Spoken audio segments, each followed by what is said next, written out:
আমি প্ৰাৰ্থী হিসাবে থিয় কৰাইছো আৰু আজি এই আমি খুব আনন্দিত, আমি ৰাইজেও আনন্দিত, আমিও আনন্দিত কি এইবাৰ UPPL অকলে নিৰ্বাচন খেলিছে, কাৰো লগত এলায়েন্স নাই। আৰু সেইকাৰণে আমি কোনো প্ৰেছাৰ, কোনো ধৰণৰ কনস্পিৰেচি বা তেনেকুৱা ধৰণৰ কোনো পৰিৱেশত নাই। যোৱা নিৰ্বাচন বেয়া হোৱাটো বড়োলেণ্ড অঞ্চলৰ ৰাইজে আমাক কৈছে যে ক'বাত নহয় ক'বাত ষড়যন্ত্ৰ হৈছে। এই কাৰণে ইমান ভাল কাম কৰাৰ পিছতো UPPLে যোৱা নিৰ্বাচনৰ ফলটো ভাল নহ'ল।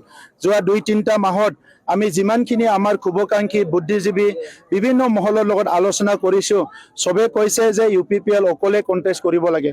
এই কাৰণে আমি বড়োলেণ্ডৰ ভিতৰত 15টা সমষ্টি, বাহিৰত 3টা আমি কোনো এটা দলৰ লগত এলায়েন্স নকৰাকে আমি নিৰ্বাচনত আজি অংশগ্ৰহণ কৰিছোঁ। আৰু এইকেইদিন নিৰ্বাচন প্ৰচাৰ চলাই মই যিটো গম পালোঁ যে 15টা সমষ্টি BTRৰ ভিতৰত যি আমি কণ্টেষ্ট কৰিছোঁ, ইয়াৰ 10ৰ পৰা 12টা যিটো সিট আছে, ইয়াত আমি ভালকে কণ্টেষ্ট কৰি আছোঁ আৰু আমি জিকি যাম। এইবাৰ নিৰ্বাচনত এটা ইতিহাস হৈছে যে কোনো দিনে কোনো এটা ৰাজনৈতিক দল আঞ্চলিকেই হওক বা নেশ্যনেল পাৰ্টিয়ে হওক এলায়েন্স নকৰাকে নিৰ্বাচন খেলা নাই। কিন্তু UPPLে এইবাৰ কোনো এলায়েন্স নোহোৱাকে আমি নিৰ্বাচনত নামিছোঁ। আৰু এই ইলেকশ্যনটো আমাৰ কাৰণে খুব এটা ইম্পৰ্টেণ্ট ইলেকশ্যন, কাৰণ বড়োলেণ্ড অঞ্চলত বহুত সমস্যা আছে। স্বাধীনতাৰ 78 বছৰলৈকে 26টা জনগোষ্ঠীৰ বহুতে ন্যায় পোৱা নাই। অসমত 146টা জনগোষ্ঠী আছে, বহুতে ন্যায় পোৱা নাই। আজি বহুত জনগোষ্ঠী পিছ পৰি আছে। নিজৰ অস্তিত্ব ৰক্ষাৰ কাৰণে, নিজৰ পৰিচয় ৰক্ষাৰ কাৰণে, নিজৰ ভাষা সংস্কৃতি ৰীতি নীতি ৰক্ষাৰ কাৰণে বহুত সংগ্ৰাম কৰি আছে। আৰু সেই জনগোষ্ঠীবিলাকৰ কাৰণে আমি কাম কৰিবলৈ UPPL বিধানসভালৈ আহি আছোঁ।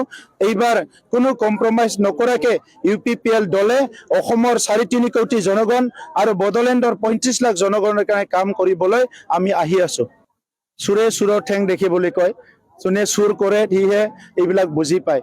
UPPLৰ ইমান কোনো বেয়া দিন অহা নাই যে কিবা গণ্ডগোল কৰিব লাগে। UPPLে শান্তিপ্ৰিয় পাৰ্টি বুলি চবে জানে।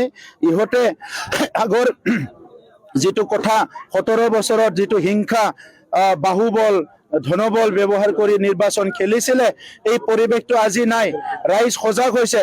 এই কাৰণে বেলেগৰ ওপৰত দোষ জাপি দি ইহঁতে নিজে গণ্ডগোল কৰিবৰ কাৰণে ৰেডি হৈ আছে। ইতিমধ্যে তেখেতৰ পত্নীৰ সমষ্টিত 30টা 40টা গাড়ী লৈ আতংকিত এটা অৱস্থা কৰিছে। সেইকাৰণে আমি নিৰ্বাচন আয়োগ, ভাৰত চৰকাৰ চবকে অনুৰোধ কৰিম যে ইয়াত গণতন্ত্ৰটো যাতে হত্যা নহয়, ফ্ৰী এণ্ড ফেয়াৰ ইলেকশ্যন হয়, এইটো এনচিয়ৰ কৰিব লাগে। ক'ব পাৰে এইটো কেনেকে জানে তেখেতে যে আমি এখনো নাপাম? EVM মেচিনত যেতিয়ালৈকে বাটন টিপা নাই তেতিয়ালৈকে কেনেকে গম পাইছে যে ইয়াতে এখনো নাপায়? তাৰমানে যাদু আছে নেকি? না EVM মেচিনটো টেম্পাৰিং কৰিছে? ৰাইজেহে ভোট দিব। যেতিয়া ৰাইজে ভোট দিব, ৰাইজে EVM বাটনটো টিপিব, তাৰপিছত ৰিজাল্ট ওলাব। এনেকে কেনেকে ক'ব পাৰে? এইসকলে আজি গণতন্ত্ৰ বুজি নাপায় আৰু সদায় গণতন্ত্ৰক হত্যা কৰাৰ এটা ষড়যন্ত্ৰ থাকে। আৰু UPPLে গণতন্ত্ৰ শক্তিশালী কৰাৰ কাৰণে যুঁজ দিছোঁ। শান্তি, সম্প্ৰীতি, নিৰাপত্তা সকলো জনগণে ভালকে জীয়াই থাকিব পাৰে, ইয়াৰ কাৰণে এটা ৰাজনৈতিক সংগ্ৰামটো আমি চলাই যাম। নিৰ্বাচন হ'ব নেকি? চাওক, এইটো মানে এটা ভয় দেখুওৱা ৰাজনীতি। ক'ত গৈছে মানুহবিলাক? উচ্ছেদ যি কৰিছে এই মানুহবিলাক ক'ত গৈছে? ইহঁতক স্বৰ্গত পঠাইছে না পাতালত পঠাইছে? এই যে উচ্ছেদৰ নাটকবিলাক চলি আছে, তাত এই মানুহবিলাকে বছৰে বছৰে উচ্ছেদ কৰা মানুহবিলাক ক'ত গ'ল? অসমতে আছে। তো এই নাটকটো কৰি পেলাই কাৰ কিমান লাভ হৈছে? এনেকুৱা নাটকবিলাক একো কৰি লাভ নাই। অসমৰ চাৰিসীমাৰ ভিতৰত থকা সকলো অসমৰ নাগৰিকসকলক সুৰক্ষা দিয়াটো চৰকাৰৰ দায়িত্ব, এইসকলক অধিকাৰ দিয়াটো চৰকাৰৰ দায়িত্ব। আৰু UPPLে এইবিলাক ক'ত গণ্ডগোল হৈ আছে, ক'ত ভয় ভিতৰ ৰাজনীতি হৈ আছে, এইটো শেষ কৰিবলৈ এটা ৰাজনৈতিক সংগ্ৰাম আৰম্ভ কৰিছোঁ। আৰু সেইটো শেষলৈকে আমি আগুৱাই লৈ যাম। অসমৰ নাগৰিকবিলাকক ন্যায় দিবৰ কাৰণে আমি সংগ্ৰাম চলাই যাম।